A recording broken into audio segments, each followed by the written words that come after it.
Bonjour à toutes et à tous, apprentis hackeuses et apprentis hackers, et bonne année 2022, que l'on commence en fanfare en France avec le variant Omicron.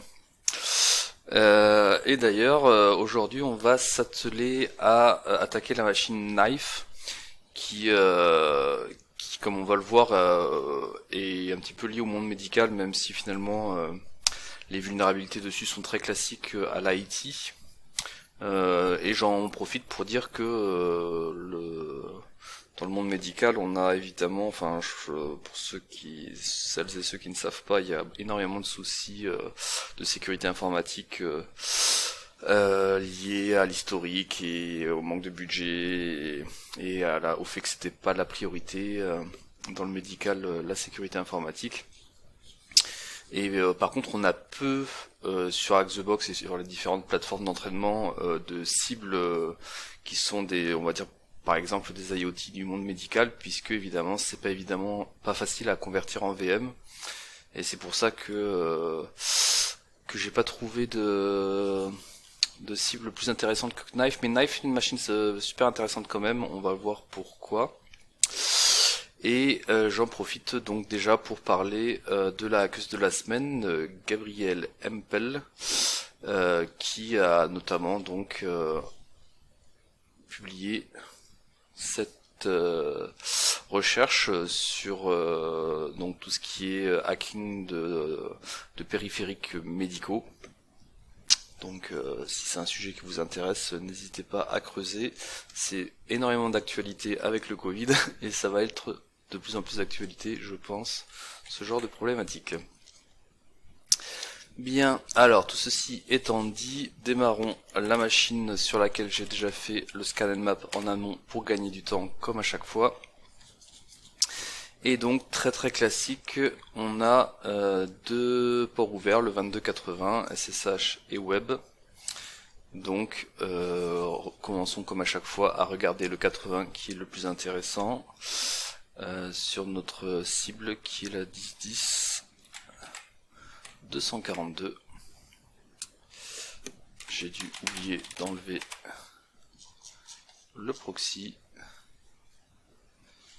puisque je crois que sur cette machine on n'aura pas besoin d'utiliser burp. Voilà, donc on tombe sur un serveur cible donc orienté monde médical. Pas grand chose d'intéressant à première vue. Du coup on va utiliser FFUF que j'avais jamais utilisé apparemment dans une vidéo Acksize, donc c'était l'occasion. Donc FFUF qui est en fait un fast web fuzzer, donc même chose, en fait c'est la même chose que WFuzz qui est dont on a déjà parlé, mais c'est juste qu'il est écrit en Go, alors que WFuzz de mémoire c'est du Python je crois. Donc on va faire FFUF et on va le lancer sur notre cible avec -u, la syntaxe est très proche de WFuzz. 10.10 242 /fuzz user share world list. Je vais prendre la dirb common. Donc je rappelle, ça consiste à brute forcer les directories web pour essayer d'identifier s'il y a des choses non publiques, enfin en tout cas qui sont accessibles mais qui n'étaient pas prévues d'être accessibles par le public. Donc là on voit qu'il y a le serveur status mais ça renvoie 403, donc rien d'intéressant. Index.php, on imagine que c'est la page à laquelle on a déjà accès. Et c'est en effet le cas. Et enfin, les points HT qui sont bloqués, ça c'est devenu la conf par défaut sur Apache, donc rien de très surprenant. Bref, rien de ouf en termes d'énumération de répertoire web. Alors, le nom de la machine c'est Knife, donc ça va pas nous aider dans un premier temps. A priori, c'est pas du tout un indice porteur. On verra plus tard si ça nous aide. Donc à partir de là, on peut bloquer un moment si on n'a pas le réflexe de faire de regarder les entêtes HTTP. Donc si je regarde les entêtes HTTP, on va le faire avec curl, mais on pourrait évidemment le faire avec burp ou n'importe quoi d'autre.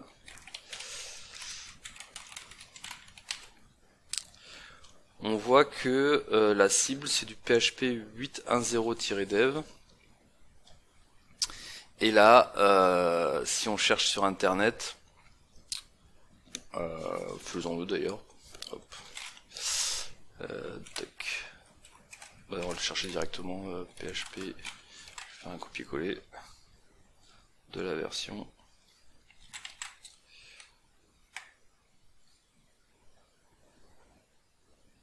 On voit que cette version est vulnérable à une backdoor.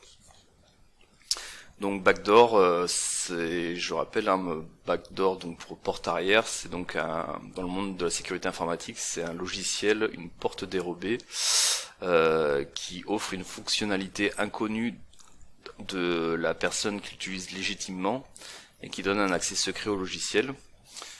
Donc ça, c'est encore, donc comme on voit, parce que celle-là elle est pas très vieille, donc on voit que ça existe encore aujourd'hui, et je dirais même plus, j'ai encore moi des audits chez des clients où ils mettent en place des backdoors sur des produits, ce qui évidemment n'est pas une bonne idée pour de nombreuses raisons, mais la principale raison c'est en termes de sécurité, c'est pas bon puisque ça implique que toute personne connaissant l'existence de cette backdoor peut l'utiliser. Et ici, du coup, si on regarde par exemple l'article de ExploitDB, on voit que pour l'exploiter, il suffit juste de la connaître et après, on va pouvoir l'exploiter sans problème. Et donc alors j'ai pas creusé plus que ça le sujet, hein, n'hésitez pas à mettre dans les commentaires si vous avez des informations plus pertinentes que moi, mais globalement de ce que j'en avais compris à l'époque c'était donc on sait pas trop qui a piraté mais quelqu'un a hacké le git de PHP et donc a inséré cette backdoor qui a été remarquée très vite, hein, je crois que ça a duré à peine une journée avant qu'il corrige. Et du coup, cette personne donc a mis Zerodium. Alors Zerodium, c'est une boîte qui achète des exploits de chercheuses et de chercheurs et qui les vend à des agences de renseignement notamment. Donc une boîte qui, d'un point de vue éthique, pose question, mais en tout cas, officiellement, Zerodium a indiqué qu'ils étaient complètement étrangers à cette attaque et qu'il n'y avait aucun lien. Ce qui est fort probable, hein, c'est possible que le hacker ou la hackeuse qui a hacké PHP a mis Zerodium juste pour taper sur Zerodium, on sait pas trop, on saura probablement jamais. En tout cas, si vous avez des infos, n'hésitez pas à les mettre en commentaire. Mais c'était le statut que j'avais lu à l'époque sur ce piratage de PHP. Bien, bon maintenant qu'on a vu ça, on va l'utiliser, hein, c'est très simple à exploiter. Hop, il suffit de faire curl Thierry. Bon, le Thierry on s'en fout en fait, on va mettre la cible. Donc on va mettre un header HTTP et du coup en fait la backdoor fait que si on met un header HTTP avec user agent 2t Zerodium system, et bien la commande sera exécutée. Donc nous, pour vérifier que la cible est vulnérable, on va faire un curl par exemple. Donc je vais mettre en écoute un serveur Python HTTP sur le port 80 sur ma machine attaquante, et sur la machine attaquée elle va effectuer du coup, enfin en tout cas j'espère, un curl vers mon IP attaquante dans le VPN, puisqu'il faut que la cible puisse joindre mon IP. Et je pense que on est pas mal. Voyons voir. Parfait, donc on voit que juste en envoyant une requête HTTP avec cette en-tête particulier, Zerodium System, qui donc indique à la backdoor qui veut exécuter cette commande là, et ben la backdoor exécute la commande et va taper sur le serveur HTTP de ma machine attaquante. Donc ça confirme que la cible est vulnérable et on n'a plus qu'à exploiter la vulnérabilité avec un reverse shell évidemment hein, pour prendre le contrôle de la cible. Du coup je vais faire un netcat sur le port 1, 2, 3, 4 et je vais reprendre ma commande en remplaçant le curl par un bash-c. Alors du coup par contre on a mis des simple quotes, ça va être un peu gênant, donc je vais remplacer les simple quotes par des doubles quotes. Comme ça à l'intérieur de mon bash-c je pourrais utiliser des simple quotes bash-i. Donc je décris plus cette ligne qu'on a utilisée maintes fois et qui permet d'avoir avec les outils natifs d'un Linux un reverse shell. Outil natif qui est donc ici un bash 10 10 14 3 1 2 3 4. Hop. Voilà. Alors après du coup on a deux fois des doubles quotes, hein, donc il faut mettre un backslash sur les doubles quotes qui sont à l'intérieur. Sinon la ligne de commande elle prend fin au second double quote.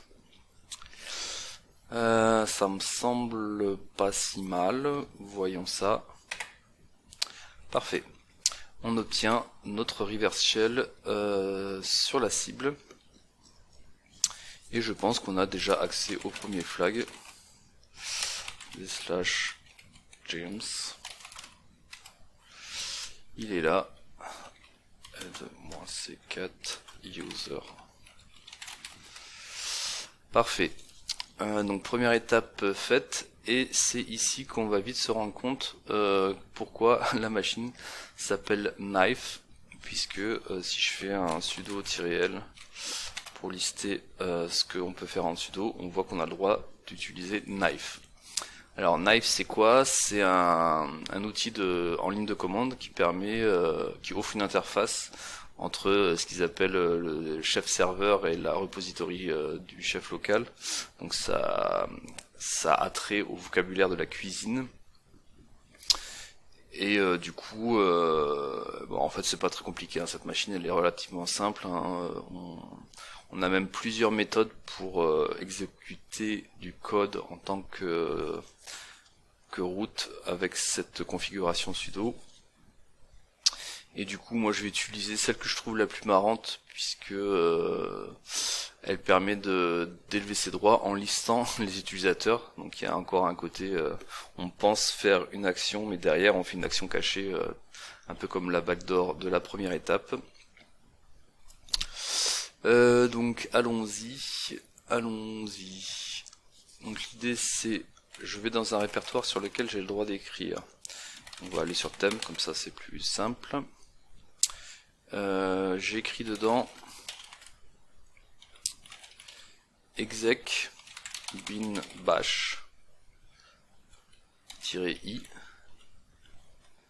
et tout ça je le mets dans un config.rb, fichier Ruby, puisque knife utilise du Ruby, et je fais mon sudo où j'utilise donc le knife, et je fais user list-c config.rb. Et donc normalement en faisant ça il va exécuter le code dans le fichier Ruby, qui donc ici est l'exécution d'un bin bash. Et bim, on est root, la machine est pawnée très simplement. id-c4, on affiche le flag root, c'est tout bon. Voilà pour cette petite machine de début d'année sur cette exploitation de backdoor qui a vu le jour, je crois que c'est pas si vieux, hein, elle était début 2020, un truc comme ça, la backdoor PHP 8.1.0. Est-ce qu'on a la date là-dessus? début 2021, donc c'est vraiment récent.